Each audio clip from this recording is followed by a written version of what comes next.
अब एक बड़ी खबर है साहब, बड़ी खबर यह है, सुर्खियां हो रही हैं कि क्या ब्रिटेन से कोहिनूर हीरा वापस आएगा क्या? क्यों आई ये खबर, कितनी इंपॉर्टेंट है जानना, सारे विषय पर चर्चा करेंगे। हमने आज से लगभग 8 महीने पहले जब महारानी नहीं बची थी उस समय एक सवाल किया था कि क्या भारत आएगा कोहिनूर। हमने सवाल किया था लेकिन हमारे पीछे कोई वो तो था नहीं, हमने तो बस कर दिया था। हमें क्या पता था 8 महीने बाद हमारी ये खबर सुर्खी बन जाएगी। बोले कैसे कह रहे हो आप? हमने 8 महीने पहले जो विषय उठाया था भाई साहब, इस समय वो सुर्खी है। सुर्खी दिखाते हैं पहले आपको, फिर लौटेंगे। भाई साहब सुर्खी ये है, ब्रिटेन के अखबार ने छापी है कि India to force Britain into colonial reckoning with treasure demand. सुर्खी बनती है, यूके मीडिया में कहा गया है कि इंडिया कोहिनूर को वापस लाने की कोशिश कर रहा है। India's PM Modi eye return of Kohinoor, 1000 of other treasures from Britain. India to wage diplomatic campaign to reclaim Kohinoor diamond from Britain. India to bring back Kohinoor diamond from Britain, Modi government to launch campaign, ऐसा report में कहा गया है। 13 मई की खबर है, ज्यादा पुरानी नहीं है। हमने क्या कहा था, इधर सुनिए सुनिए सुनिए सुनिए, अपनी खबर देख लो। और बिना गवाह के नहीं बोल रहे हैं जनाब, अपन ने अंकित इंस्पायर इंडिया पर कराया था, मिलियंस में व्यू हैं, जाकर देख सकते हैं, पता चल जाएगा। प्रमोद आरएएस का कोर्स कब से शुरू कर रहे हैं? बेटा कोशिश है इस महीने के अंदर अंदर मैं अनाउंस कर दूं, क्योंकि बिना टीम के बिना कंटेंट के मैं नहीं आऊंगा। पूरी प्रिपरेशन के साथ ऑलरेडी टीम मेकिंग पर काम चल रहा है, मतलब ऑलरेडी 3 टीचर्स को मैं एनरोल कर चुका हूं, पूरी टीम लेकर ही हाजिर होऊंगा, है ना बेटा। मैं खुद भी एज ए टीचर वहां पर रहूंगा, लेकिन मुझे भी और सारे टीचरों की आवश्यकता होगी। एग्जाम बड़ा है तो एग्जाम के साथ साथ मेहनत भी बड़ी लगेगी, है ना। आइए, तो अब साहब यहां पर जब क्वीन एलिजाबेथ मरी उसके बाद में ये क्वेश्चन उपजा, और उपजने के बाद में क्वेश्चन बनने लगा कि इनकी जगह कौन लेगा। तो कौन लेगा इनकी जगह? इनके सुपुत्र ने राजगद्दी संभाली। सुपुत्र का चार्ल्स जो है, प्रिंस चार्ल्स, जो अब राजा चार्ल्स हो चुके हैं, और कैमिला जो है उनकी पत्नी, उन्होंने हिस्टोरिक कोरोनेशन सेलिब्रेशन अभी किया। 6 मई को इनको राजा ब्रिटेन का बनाया गया। 6 मई को ये राजा जी बने, ये रानी बनी, यानी महाराजा महारानी अब ब्रिटेन के ये हैं। मैं आपको बता दूं, आप में से कुछ लोग शायद इस बात को लेकर भी चिंतित हो कि सर महाराजा महारानी का कल्चर ब्रिटेन में आज भी चलता है क्या? तो मैं आपकी जानकारी के लिए बताना चाहूंगा, ब्रिटेन में कॉन्स्टिट्यूशनल मोनार्की है, यानी संविधान भी है और राजशाही भी है। राजशाही के साथ में संविधान काम करता है, जिसको कि इलेक्टेड पार्लियामेंट चलाती है। राजशाही जो है वो पूरी तरह से पदानुगत चली आ रही है, मतलब वंशानुगत तरीके से चली आ रही है, ठीक है। तो जो महारानी अभी मरी हैं उनके बेटे हैं ये, उनकी वाइफ हैं ये। टेक्निकली उम्मीद की जा रही थी कि महारानी अपने मुकुट पर कोहिनूर धारण करेंगी, इन्होंने नहीं किया। आपके दिमाग में प्रश्न जरूर बनेगा, सर महाराज के सिर पर तो दिख रहा है कोई हीरा, लेकिन ये कोहिनूर नहीं है साथियों। तो ये क्या है अभी बताएंगे, लेकिन इससे पहले ये जान लीजिए कि इनका जब कोरोनेशन हुआ तो भारत की तरफ से हमारे जो वाइस प्रेसिडेंट साहब हैं वो यहां पर जाकर आए थे, ठीक है ना। तो उम्मीद है आपको ये बात समझ में आए। हमारी तरफ से प्रधानमंत्री ने भी अपनी तरफ से विशेष दी थी। कोहिनूर की जगह कैलिनन नामक हीरे को पहना गया था। कैलिनन नामक हीरा कोहिनूर के स्थान पर मुकुट पर धारण किया गया था, और प्रिंस का जो मतलब जो अब राजा हो गए, किंग चार्ल्स जो हो गए, प्रिंस चार्ल्स की जगह उन्होंने 1.06 किलोग्राम का अपना क्राउन पहना, जिसमें 2000 हीरे, 17 सफायर, 11 एमराल्ड और 269 मोती लगे थे, 4 रूबी जड़े हुए थे। इसमें कैलिनन डायमंड लगा हुआ था, कैलिनन 2 के नाम से जिसे जाना जाता है। इसे कोहिनूर की जगह लगाया गया था। उम्मीद की जा रही थी कि महाराजा जो हैं वो कोहिनूर धारण करेंगे, या कैमिला जो है वो कोहिनूर धारण करेंगी। महारानी ने पहले ही इनकार कर दिया था कि मैं कोहिनूर धारण नहीं करूंगी। इससे ये कयास ज्यादा लगाए जाने शुरू हो गए। देखिए खबर देख सकते हैं, 5 मई की ही है। Kohinoor diamond isn't on display at coronation, no Kohinoor for queen consort Camilla at King Charles. सब जगह ये खबर आ गई, लेकिन सवाल उठना शुरू हुआ कि क्यों महाराजा महारानी कोहिनूर नहीं पहन रहे हैं। Why Camilla will not wear Kohinoor diamond at coronation. King Charles तृतीय जो राजा बने हैं और उनकी महारानी जो हैं वो कोहिनूर क्यों धारण नहीं कर रहे हैं? क्यों नहीं धारण कर रहे हैं तो सबको पता था। कारण ये था जनाब, हमारे इंडियंस ने फुल माहौल बनाया हुआ है। हमारा कोहिनूर वापस दो, हमारा कोहिनूर वापस दो, हमने फुल गेम मचाया हुआ है। इसी आधार पर खबर छपती है हाल ही में 13 मई और 14 मई को कि क्या इंडिया कोशिश कर रहा है क्या कोहिनूर को वापस लाने की, क्या भारत सरकार ने कोई अपने द्वारा कैंपेन लॉन्च किया है क्या कोहिनूर को वापस लाने के लिए। यह खबर कहां से छपी, तो ये यूके की एक मीडिया हाउस है द टेलीग्राफ, उसने अपने द्वारा यह खबर छापी। UK news website of the year के नाम से द टेलीग्राफ को जाना जाता है, वहां से यह खबर निकलकर आती है। तो अब तो साहब आपके मन में भी बहुत सारे गूज़बम्स आ गए होंगे कि वाह, इंडिया कोशिश तो कर रहा है, मतलब हमारा ट्विटर कैंपेन काम आ रहा है। तो आज के सेशन में हम कोहिनूर की कहानी भी जानेंगे। काफी लंबी चौड़ी कहानी है, हालांकि मैं पहले भी बता चुका हूं, फिर भी एक बार बताऊंगा। कहानी बहुत लंबी है, वो भी साझा की जाएगी और साथ में यह भी बताया जाएगा कि क्या वाकई में भारत कोशिश कर रहा है कि यह खबर फर्जी है। सारी बातें आज के सेशन में की जाएंगी। लोगों का कहना है, रिपोर्ट्स, मीडिया रिपोर्ट्स का कहना है कि भारत लगातार राजनयिक समन्वय स्थापित कर रहा है उन सब चीजों के लिए जो ब्रिटिशर्स के काल में यहां से चुराकर वहां लेकर गई थी।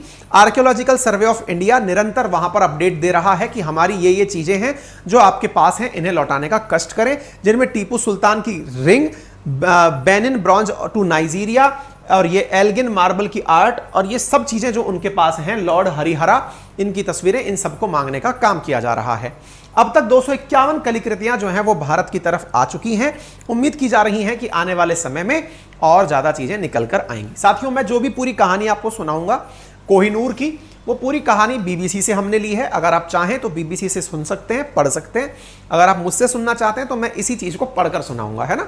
तो ये रेहान फजल बहुत अच्छे ऑरेटर हैं, बीबीसी के संवाददाता हैं, और जब ये बातें बोलते तो ऐसा लगता है कि बस सुनते चलो, है ना। इनकी ही डॉक्यूमेंट्री है, उसी की चीजें हैं जो यहां लिखी हुई हैं, तो मैं आपको यहां से पढ़ के सुना देता हूं। इन्होंने पूरी कहानी कवर की है मशहूर हीरे कोहिनूर की। देखिए, मैं अपने बारे में कुछ चीजें आपको फिर से क्लियर कर दूं। ना मैं संवाददाता हूं, ना मैं पत्रकार हूं, है ना, और ना ही मैं ओरिजिनल कंटेंट क्रिएटर हूं। ओरिजिनल कंटेंट क्रिएटर से मतलब कि भाई मैं इन खबरों को खोजकर कहीं से मैं सर्वे करके निकाल के लाया, मैंने रिसर्च की और मैं जाकर के मुगल काल के या फिर जो मतलब अंग्रेजों के काल के लोग हैं उनसे जाकर मिला और मेरी अपनी ओरिजिनल खबर है। जी नहीं, मैं आप लोगों को वो चीजें साझा कर रहा हूं जो इधर उधर चल रही हैं। यानी मैं एक तरह से कॉपी पेस्ट का मास्टर आदमी हूं, है ना। इधर से कुछ उठाया, उधर से कुछ उठाया, आपको बता दिया। और क्यों बता दिया? मुझे ऐसा लगता है कि ये चीजें आपके लिए काम की हैं। वो आपको क्यों ऐसा लगता है? क्योंकि मेरे अनुभव हैं परीक्षाओं को दिए जाने के, उनसे मेरे अनुभवों से जुड़कर ये चीजें निकल कर आई कि विद्यार्थियों के लिए ये काम का हो सकता है। और सूचनाएं जो दुनिया भर की चल रही हैं उनमें से 15-20 जगह की सुर्खियों को एक साथ कलेक्ट करके मुझे लगता है कि यदि ये चीज सही तरीके से बताई जाए तो इंफॉर्मेशन के नाम पर जो गंदगी फैली है वो साफ हो जाएगी। ये कोशिश रहती है ना। तो ये जो खबर बताई जा रही है, ऐसे ही किसी ना किसी अखबार की हम खबरें आप तक लेकर आते हैं। तो बीबीसी की खबर में क्या लिखा है कि इस मतलब जो कोहिनूर है जिसकी हम कथा सुन रहे हैं, इसकी जो सबसे पहली जिक्र है वो बाबर की आत्मकथा में मिलती है। तो अब आप में से कुछ पढ़ने वाले जो विद्यार्थी वर्ग के लोग हैं वो इन चीजों को मेंशन कर सकते हैं। आप पूछेंगे सर जब बीबीसी में लिखा हुआ है तो हम क्यों पढ़ें? आपकी परीक्षा में तो पूछी जाती है ना ये चीजें। तख्ते ताउस क्या है, किसका आक्रमण कब हुआ, मतलब पंजाब के आखिरी शासक कौन थे, किसने कोहिनूर किसको दिया, उस जहाज का नाम क्या था जिसपे कोहिनूर जा रहा था, वो सारी स्टोरी इसी में ही है ना। तो आप इन चीजों को अपने लिए साइड में लिखते चल सकते हैं। सबसे पहली जानकारी कहां मिलती है, कहां से कैसे हुआ, वगैरह वगैरह, ठीक है। बाकी मर्जी आपकी, कहानी सुन सकते हैं। तो इसमें कहा गया है कि बाबर कहता है कि उसके बेटा कौन था उसका, हुमायूं, उसने उसे तोहफे में दिया था। कैसे मिला तोहफा? तो बाबरनामा जो बाबर की अपनी आत्मकथा है उसमें यह लिखा हुआ है कि पानीपत की जब लड़ाई हुई थी सुल्तान इब्राहिम लोदी, उस समय सुल्तान इब्राहिम लोदी से, तो उस समय आगरा किले की सारी दौलत हुमायूं ने अपने कब्जे में ले ली थी। ठीक है, दौलत कब्जे में ले ली तो हीरा मिल गया। यह जानकारी मुगलों के पास रिटर्न डॉक्यूमेंट में उपलब्ध थी। ठीक है, अच्छा।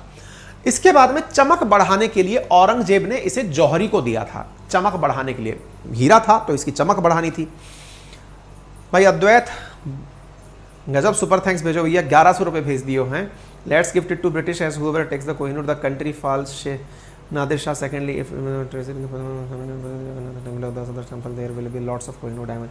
अद्वैत, ये जानकारी जो आप दे रहे हो ना, इसको भी हम क्लियर करेंगे। आपका कहना ये कि वो कोहिनूर जिसके पास गया उसका पतन हो गया, ऐसा नहीं है। आज के सेशन में आपको ये जानकारी पता चल जाएगी। इसके बारे में अब यह नियति बन चुकी है कि कोहिनूर यदि महिलाओं के पास जाता है ना, यदि महिलाएं कोहिनूर धारण करती हैं तो फिर कोई दिक्कत नहीं होता। तो जो महारानी अपनी जो इनसे पहले जो प्रिंस चार्ल्स की जो माँ थी वो जब एक्सपायर हुई हैं महारानी एलिजाबेथ, तो उन्होंने तो 90-96 साल तक राज किया है ना, जब तक थी तब तक वो ब्रिटेन की महारानी थी। ये आप जो बोल रहे हैं वो भी मतलब इसलिए इसको बैड लक वाला, सबसे बेकार वाला डायमंड माना जाता है, लेकिन अब इसका तोड़ निकल चुका है कि महिलाएं धारण करती हैं तो कोई दिक्कत नहीं होती है। ठीक है, आएंगे आप वाली बात पे। ठीक है, तो औरंगजेब ने जौहरी को कोहिनूर दिया था, तो शाहजहां ने जब अपने लिए एक विशेष सिंहासन बनवाया तब उसे सोने और कई जवाहरातों से मढ़वाया। इसे तख्त ए मुरस्सा नाम दिया गया, तख्त ए ताउस। ठीक है, नाम को बदलकर बाद में इसका मयूर सिंहासन कर दिया गया और इसी में बाबर का हीरा लगा दिया गया, वही जो कोहिनूर के नाम से जाना जाता है। अच्छा, इसके बाद में दुनिया भर के जौहरी इसे देखने आने लगे। उनमें से एक जौहरी आया वेनिस से, जिसका नाम था हॉर्ट्सो बोर्जिया। कोहिनूर की चमक बढ़ाने के लिए औरंगजेब ने उसे हॉर्ट्सो बोर्जिया को दे दिया कि इसे थोड़ा और चमकदार बनाओ। हीरा कैसे चमकदार बनता है, उसमें अगर सही से कट लग जाए, हीरा चमकता क्यों है, टोटल इंटरनल रिफ्लेक्शन, TIR जो है ना, उसकी वजह से ये चमकता है। क्यों, जब लाइट उसमें अंदर जाती है तो उसके जो एजेस हैं उनसे टकराकर लाइट कहीं दूसरी जगह जाती है, तीसरी जगह जाती है, तो वो अपने आप में एक चमकता हुआ पुंज दिखता है। तो हीरा इसीलिए कहते हैं ना, हीरा जौहरी के द्वारा तलाशा जाता है। कोयला हीरे में बदलता कैसा है, जब जौहरी तलाशता है, उसमें जो एंगल्स दिए जाते हैं उनकी वजह से उसकी चमक बढ़ती है। ठीक है, तो जौहरी को जब दिया तो जौहरी ने इसके कई टुकड़े कर दिए। कहते हैं कि ओरिजिनली ये 739 कैरेट का था, यानी इतना वजन था इसका, लेकिन घट करके ये 186 कैरेट का रह गया। उसने घिसते घिसते, वो बंदर वाली बात हो गई, दो बिल्लियां लड़ रही थी, बंदर ऊपर से देख रहा था, बंदर बोला ला बहन मैं तेरी रोटी छोटी कर दूं, क्योंकि तुम बराबर करने के नाम पर लड़ रहे हो। तो दूसरे दोनों बिल्लियों की जो बंदर रोटी खाते खाते उनको इतना इतना सा टुकड़ा छोड़ दिया, वो वाली चीजें यहां थी, वो घिसते घिसते 186 का रह गया। अच्छा, अब ये इतना छोटा रह गया कि मुर्गी के छोटे अंडे के बराबर आकार का हीरा रह गया। BBC की रिपोर्ट है, मेरी नहीं है। कोहिनूर का माना जाना है कि इसमें संभवतः तुर्कों ने किसी दक्षिण भारतीय मंदिर के मूर्ति की आंखों में से इसे निकाला था। अब सवाल यह है कि इब्राहिम लोधी के पास कहां से पहुंचा, यानी कि लोधी डायनेस्टी के पास यह कहां से आया। भाई मुगलों ने लिया, मुगलों का इतिहास समझ में आया, उनके पास यह हीरा कहां से आया। तो इसके बारे में कहा जाता है Kohinoor the story of the world's most infamous diamond नामक पुस्तक है, और इस पुस्तक के लेखक है विलियम डेल रैम्पेन। इस पुस्तक का नाम याद कर लेना, मोस्ट इनफेमस। इनफेमस मतलब इसको लेके भयंकर कलेश हुए हैं, जिसके साथ में गया ये वो बर्बाद ही हुआ, ये वो वाला फेमस मतलब वो है इनफेमस यानी अप्रसिद्ध। तो इसके बारे में इनका कहना है कि कोहिनूर का आधिकारिक जिक्र 1750 में फारसी इतिहासकार मोहम्मद मारवी के नादिर शाह के भारत में वर्णन में मिलता है। मारवी लिखते हैं कि उन्होंने अपनी आंखों से कोहिनूर को देखा था। वो कहते हैं कि तख्ते ताउस के ऊपरी हिस्से में यह जड़ा हुआ था, जिसे नादिर शाह दिल्ली से लूटकर ईरान ले गया था। कोहिनूर मुर्गी के छोटे अंडे के बराबर था, जिसके बारे में कहा जाता था कि उसे बेचकर पूरी दुनिया के लोगों को 2.5 दिन तक खाना खिलाया जा सकता है। इतना कीमती कोहिनूर उस समय हुआ करता था। तख्ते ताउस को बनाने में ताजमहल से 2 गुना धन लगा था, और बाद में कोहिनूर को तख्ते ताउस से निकाल लिया गया ताकि नादिर शाह इसे अपनी बाजू पर बांध सके। क्लेम किया जाता है कि ये जो सबसे पहले लोधी के पास जब पहुंचा, तो पहुंचा कहां से था, तो इसके बारे में कहा जाता है कि दक्षिण भारत में काकतीय रूलर्स के द्वारा दुर्गा देवी की एक मूर्ति बनाई गई थी। उस मूर्ति की जो एक आंख थी ना, उस आंख में ये डायमंड लगा हुआ था, तो वहां से ये डायमंड निकाला गया था। गॉडेस भद्रकाली की आंख में वारंगल के अंदर ये डायमंड लगा हुआ था, जिसे तुगलक जो इन्वेडर्स आए थे उनके द्वारा निकाल लिया गया था। तो कोहिनूर की जो कहानी है उसके बारे में कहा जाता है कि ये बहुत पुराने समय से दक्षिण भारत में थी, वहां से लूट करके इसे लाया गया। अब इसको लेकर के भी बहुत सारे क्लेम्स हैं, है ना, कि अभी दक्षिण भारत में इससे भी बड़े बड़े हीरे हैं। जैसे अभी अद्वैत ने चर्चा की कि पद्मनाभ जो टेम्पल है उसके अंदर बहुत सारा मतलब हीरा और भरा हुआ है, बहुत सारा खजाना है, वो भी चर्चाओं का पार्ट है। ये तख्ते ताउस है और इसके ऊपर लगा हुआ होता था।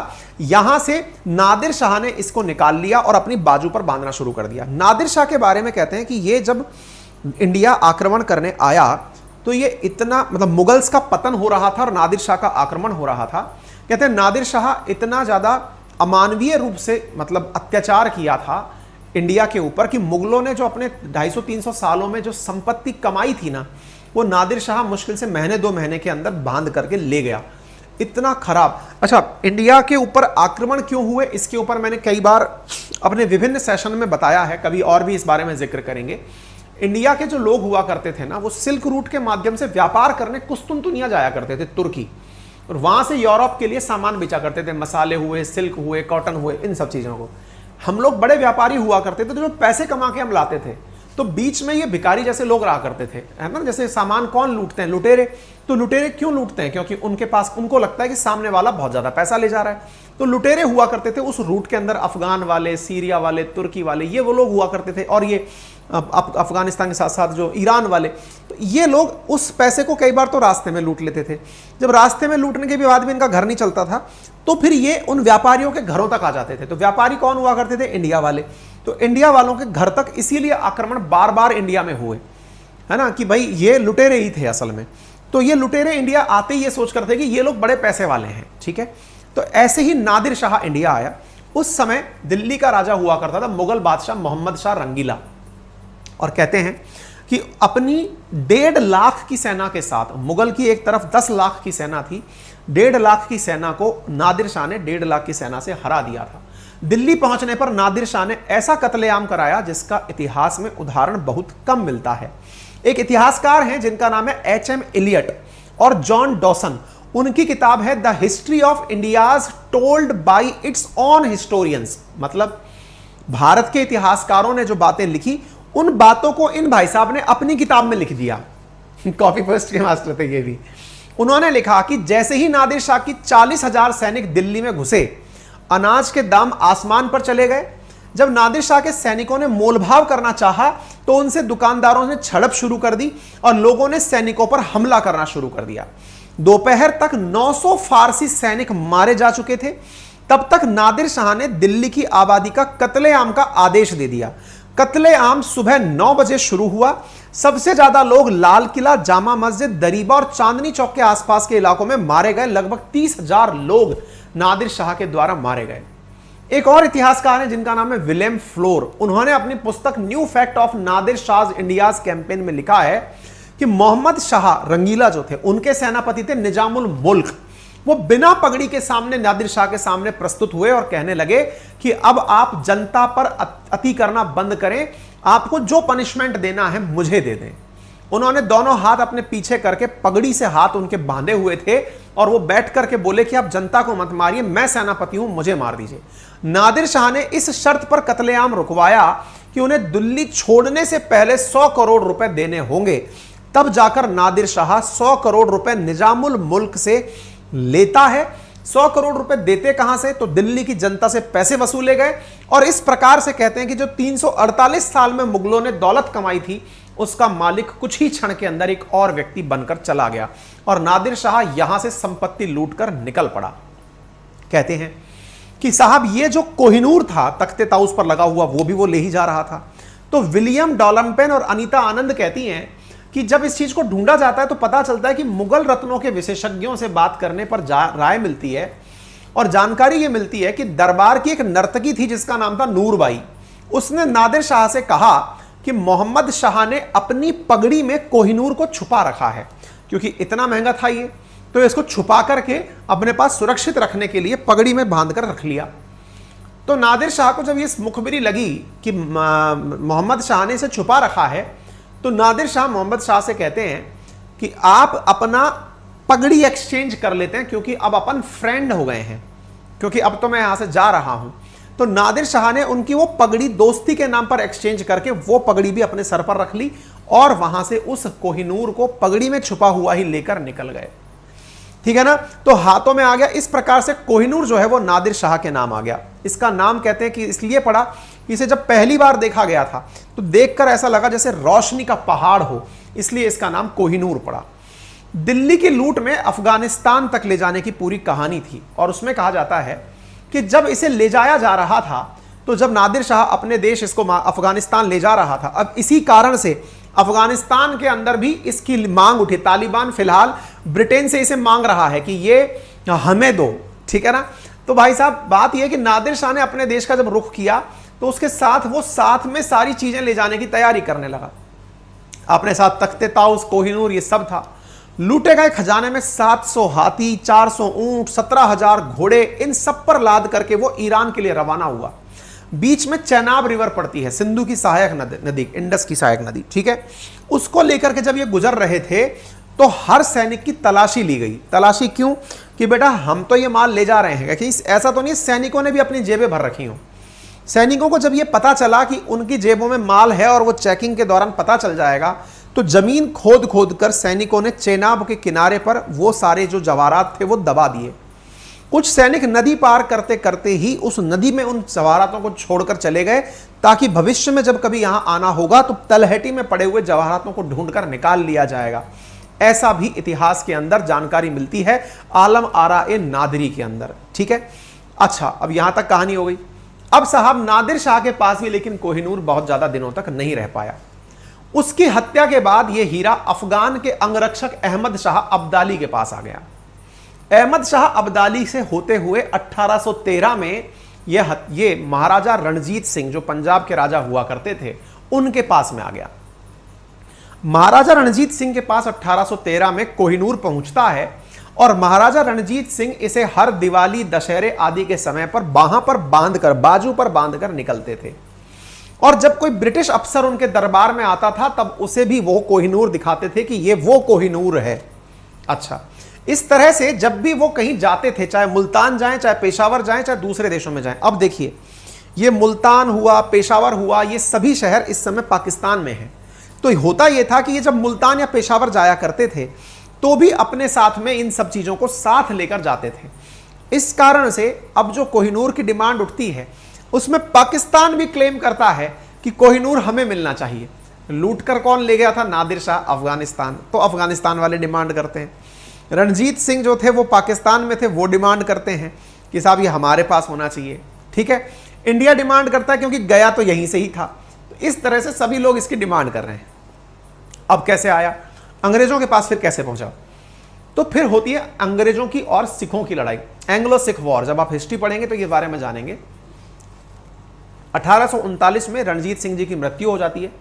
कड़े संघर्ष के बाद 1843 में उनके 5 वर्षीय बेटे दलीप सिंह को पंजाब का राजा बना दिया जाता है। 5 वर्षीय दलीप सिंह थे, इनको पंजाब का राजा बना दिया गया। टेक्निकली वो हीरा अभी भी उन रणवीर सिंह के जो बेटे हैं उनके पास ही था, रणजीत सिंह के जो बेटे हैं, ठीक है।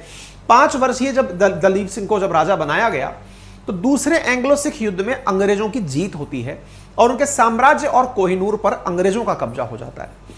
दलीप सिंह को उसकी मां से अलग करके एक अंग्रेजी दंपत्ति के साथ रखने के लिए फतेहगढ़ किले में भेज दिया जाता है। मां अलग कर दी गई, बेटा अलग कर दिया गया, क्योंकि अब अंग्रेजों का पूरा सिख एम्पायर पर राज हो चुका था और दलीप सिंह को लेकर के एक अन्य परिवार, अंग्रेज परिवार के साथ रहने भेज दिया।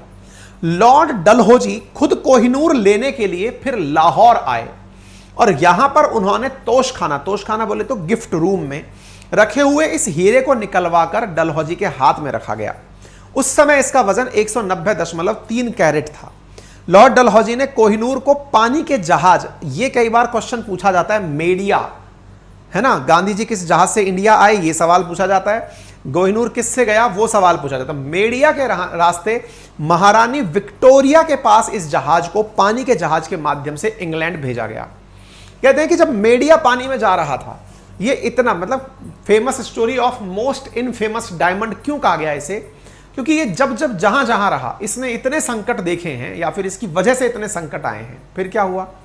अब अपनी धार्मिक मान्यताओं के हिसाब से अगर देखा जाए तो महारानी की मतलब देवी की आंख में से निकाला गया, भद्रकाली की आंख है असल में ही, ये जहां जहां गई वहां पर सबका पतन ही होता गया, क्योंकि आपने देवी की आंख से निकाला है। ऐसी मान्यताएं हैं भारत के अंदर, ठीक है।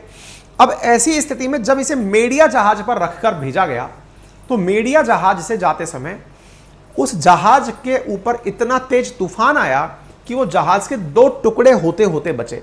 जहाज पर यह नहीं बताया गया था कि इस जहाज से कोहिनूर जा रहा है, उसे बड़े गुप्त तरीके से ले जाया गया। जहाज जब मेडिया पानी से होकर जा रहा था तो जहाज में हैजा फैल गया। हैजा फैल गया तो बहुत बुरी तरह से लोग बीमार होने लगे तो कैप्टन ने जनता से कहा कि परेशान ना हो, रास्ते में मॉरिशस आ रहा है, हम वहां उतरेंगे। लेकिन हैजा की सूचना मॉरिशस को पहले लग गई कि ये मेडिया जहाज में हैजा फैला हुआ है।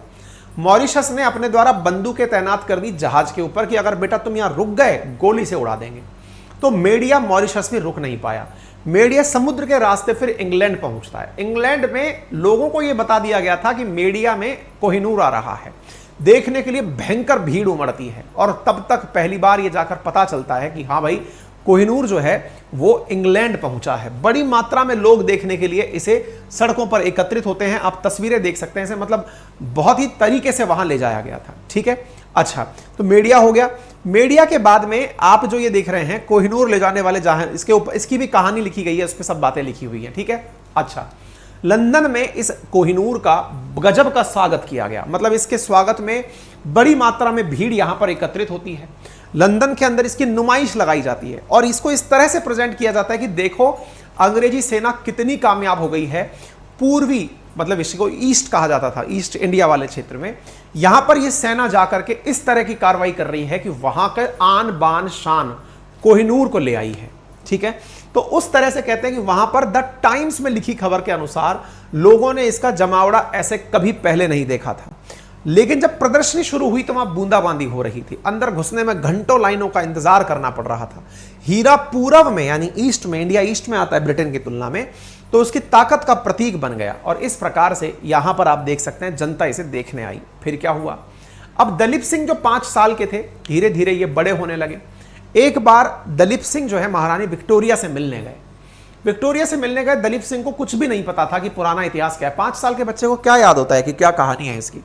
महारानी विक्टोरिया से जब मिलने गए तो महारानी विक्टोरिया ने तब तक उसे पहना नहीं था, क्योंकि महारानी विक्टोरिया में अंदर से ये गिल्ट फीलिंग थी कि हम लोग इसे गलत तरीके से ले आए हैं।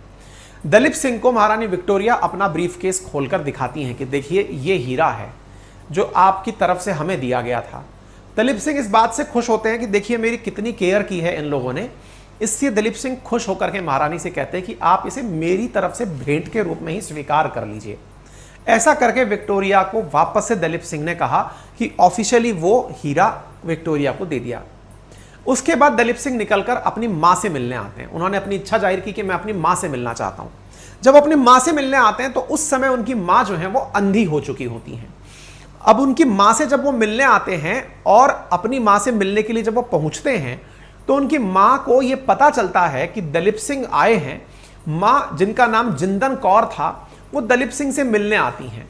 और जब वो मिलने आती हैं, जिंदन तो उनकी आंखों की रोशनी तब तक जा चुकी थी। और जिंदन को जब ये अपने बच्चे के सिर पर हाथ फेरा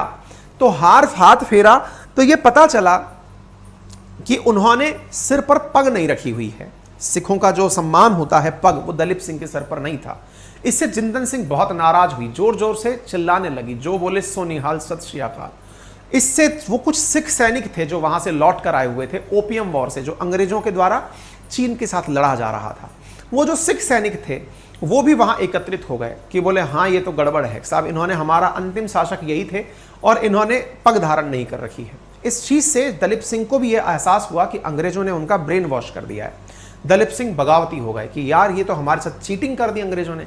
दलीप सिंह इस खुन्नस में कि अंग्रेजों ने हमें गलत किया है, अंग्रेजों को यह बात पता चल गई। अंग्रेजों ने उन दोनों को उठाया और एक जहाज से पानी के थ्रू रवाना कर दिया, लेकिन कहां रवाना किया नहीं पता।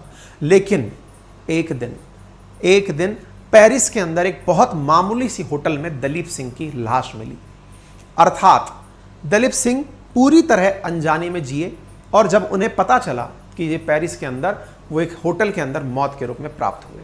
तो ये कहानी है पूरे कोहिनूर की। अभी फिलहाल कोहिनूर कहां रहता है, तो ये टावर ऑफ लंदन में मौजूद रहता है। अंधविश्वास ये फैलने लगा कि कोई भी पुरुष इसे हाथ लगाएगा तो बर्बाद हो जाएगा। महिलाओं को इसे पहनने में कोई दिक्कत नहीं थी। ठीक है, आजकल ये पूरी तरह से हीरा टावर ऑफ लंदन के जेवेल हाउस में रखा हुआ है। अब सवाल बड़ा बनता है कि क्या इंडिया वापस इसे लाने की कोशिश कर रहा है। तो साथ पॉइंट ये है कि भारत सरकार के द्वारा एक प्ली फाइल की गई थी, उससे थ्रू ये जानकारी निकल कर आई थी कि चूंकि ये सरकार के द्वारा दिया गया था, India should not claim Kohinoor neither stolen nor forcibly taken away, ना तो चुराया गया था और ना ही फोर्सिबली ले जाया गया था। Kohinoor handed over to East India Company, ये उस समय का जवाब है भारत सरकार का। Diamond handed over by years of Maharaja Ranjit Singh, Maharaja Ranjit Singh के बेटे दलीप सिंह जी के द्वारा, चूंकि ये खुद से दिया गया था उन्हें विक्टोरिया को, इसलिए हम इसे क्लेम नहीं कर सकते। ये 2016 में सरकार के द्वारा दिया गया जवाब है कि क्या हम इसे ला सकते हैं, तो चूंकि जब हमने खुद ने दिया है तो दी हुई चीज को कैसे ला सकते हैं, ठीक है। हालांकि इस चीज के बाद में मतलब सुप्रीम कोर्ट में ये प्ली पूछी गई थी, तब ये सरकार ने जवाब दिया था। हालांकि लोग जो है वो इसकी डिमांड कर रहे हैं, पाकिस्तान इसकी डिमांड कर रहा है कि महाराजा तो यहीं से थे, तालिबान डिमांड कर रहा है कि अफगानिस्तान का था, सब लोग कोहिनूर के पीछे पड़े हुए हैं। भारत सरकार इस चीज पर यानी कि जेस्चर ऑफ गुड जेस्चर पर, है ना, कि भाई ये लोग आप हमको वापस दे दें तो बेहतर होगा, इस तरह की चीजें चल रही हैं, ठीक है। क्वेश्चन पूछा गया था कोहिनूर के बारे में, diamond Shahjahan jewel state peacock throne, ये क्वेश्चन आपके सामने है।